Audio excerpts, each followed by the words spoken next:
Bonjour, bonjour. Allez, nous en sommes à ma vie divine numéro 9. Alors, je vais essayer d'y aller dans l'ordre parce que c'était vraiment un week-end complètement magique. Donc, je pars pour 2 ou 3 jours là pour le week-end.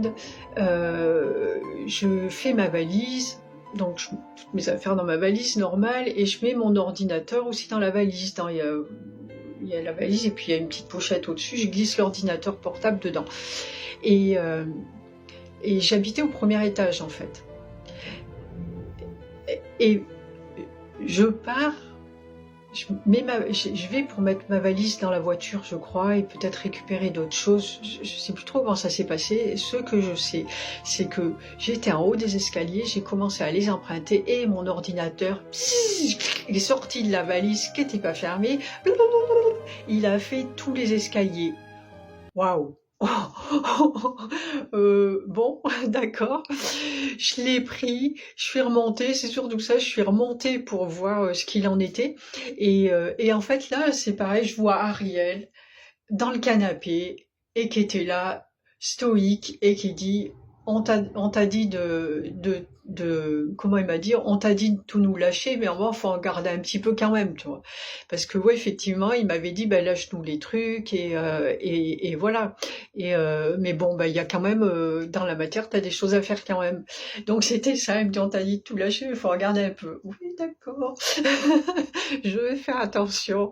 Et bon, ben, l'ordinateur allait bien, il a dû prendre un petit pet, mais c'était pas bien grave. Et nous voilà partis. Je sais plus comment c'est fait parce que je sais que j'étais en covoiturage.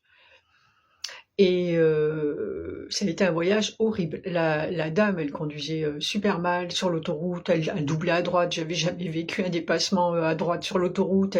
On était serrés comme des sardines et tout. Elle fumait dans la voiture alors que c'était marqué que non. Enfin vraiment, c'était un voyage horrible. Et la seule chose en fait qui me rassurait, c'était, je savais que j'étais très accompagnée, il y avait tout le monde au-dessus, je dis bon, il va rien nous arriver, et là pour le coup c'est vraiment important, parce que franchement, elle nous a mis en danger, quoi. Donc il y avait ce voyage, et ça, c'était plus cool par rapport à ça, et après il s'est passé beaucoup de choses. Il y a eu... Ah oui, il y a ma fille qui habitait dans la Drôme, donc je la voyais pas tous les jours. Et c'est quelqu'un que j'aime énormément, avec qui je m'entends très très bien. Et elle habitait un petit peu, c'était sur Valence, elle habitait un petit peu plus loin, donc on a prévu de se voir bien sûr. Moi j'avais pas ma voiture, et elle est venue me chercher. Et en fait, donc c'était un moment de joie en fait. Et donc on était contente de se retrouver. Je courais presque jusqu'à la voiture pour aller la retrouver. Et puis et voilà, et on repart. En plus, elle était très fière parce que c'était la première fois. Ça faisait pas longtemps qu'elle avait son permis. C'était la première fois que je montais dans sa voiture et qu'elle me conduisait comme ça. Et donc voilà, ça nous mettait en joie. Et machinalement, elle prend un CD. Ma fille adore la musique. Elle prend un CD, elle met le CD au hasard comme ça. Et à l'époque, il y a une musique, une chanson que j'adorais et que j'écoutais en boucle. Et c'était Sia, pas Sia, Anne Silla qui chantait c'est Chandler, je crois, un truc comme ça, la chanson qu'elle a chantée à The Voice. Et ça me mettait des frissons partout. Et en fait, Marine, elle prend le CD, elle le met dedans. Et hop, il y a Sia qui commence. Et là, ça a été waouh. Et j'ai su que c'était Nathanaël en fait, c'est leur cadeau. Hein, on a des cadeaux tout le temps. Hein. Et en tout cas, moi, j'en ai beaucoup, beaucoup, beaucoup. Et en fait, il y a ça, et ça a été un moment de grâce où j'ai les frissons partout, les larmes qui sont arrivées. Ça me reste encore. C'était vraiment un moment magique. Et donc, je suis allée chez elle. Là, c'est C'est pareil, à un moment, elle me racontait des trucs avec sa copine et ce qu'elles allaient faire. Elles me disent ah, devine ce qu'on a fait, on a prévu un week-end et tout, tu devineras jamais ce qu'on va faire. Et moi je suis là, vous allez à Disneyland. Elles m'ont jamais parlé de ce truc, hein. Oh, mais comment tu le sais? Et là, c'est pareil, ceux qui me l'ont dit, parce que ça les amuse aussi. Ils sont heureux de nous voir heureux, en fait, ça leur fait du bien. Comme pareil que dans la matière, quand on est connecté à une énergie qui nous fait du bien, on ressent l'énergie, qu'on soit conscient ou pas, on ressent l'énergie et du coup, elle nous nourrit aussi.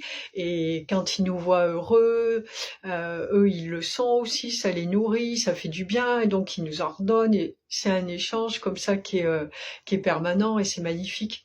Et donc il y avait eu ça. Il y a eu après, j'ai le fils de mon ami qui m'appelle et qui me dit est-ce que tu peux faire, alors c'était la veille quand même, il me dit est-ce que tu peux faire un discours, je voudrais que les témoins fassent un discours et tout pour le mariage. Je dis oh, c'est pas mon truc trop les discours et tout et bon. Ok, je dis bon d'accord. Et je me souviens que ma maman, j'étais chez elle là pour le week-end, qui me dit ben un discours, faut du temps pour le préparer, gna gna gna.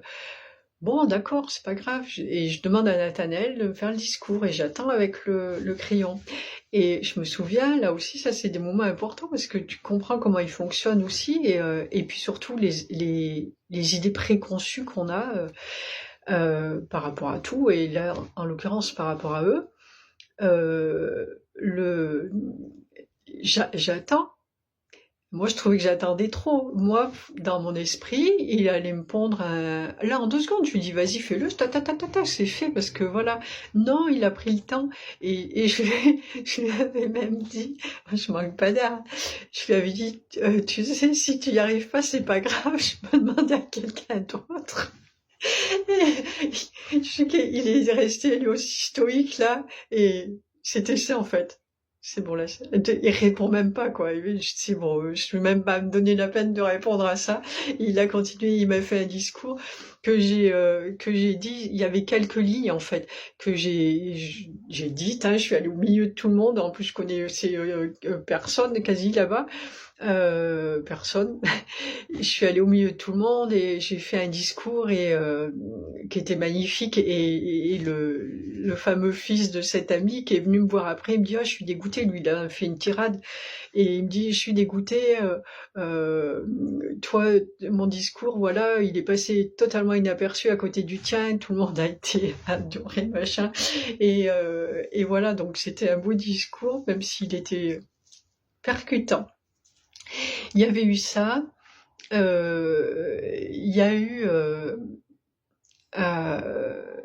un moment là où je dormais, dans la chambre où je dormais chez ma maman, c'est un clic-clac qui se défait là, mais il est assez compliqué à remettre en fait. C'est vrai qu'on n'y arrive jamais. Et, et en fait, donc on fait ça à deux. Et on a l'habitude de galérer. En fait, là, moi, je demande, sans qu'elle le sache, ma mère, parce que ma mère, vous pouvez parler de ça, hein. Mais moi, je demande à Michael, il y avait Michael et Ariel là, et je leur demande de m'aider. Et en fait, en 2 temps de mouvement, hop, le truc il a été remballé. Je me rappelle que ma mère, elle regardait comme ça, mais elle comprenait pas. Il y avait des trucs, elle comprenait pas en fait.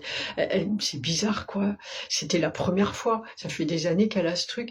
Ça c'est pareil. Ça a été rapidement. À un moment aussi, je sais plus. Comment ça s'est passé? Oui, il y avait un interphone chez elle. Il y a un interphone chez elle avec un visio là, je crois. Et en fait, le truc, je sais pas, je m'apprêtais à sortir ou je sais pas quoi, et ma mère était assise un peu plus loin, elle avait la vision de ce qui se passait. Moi, je touche pas et l'interphone, il se met à sonner.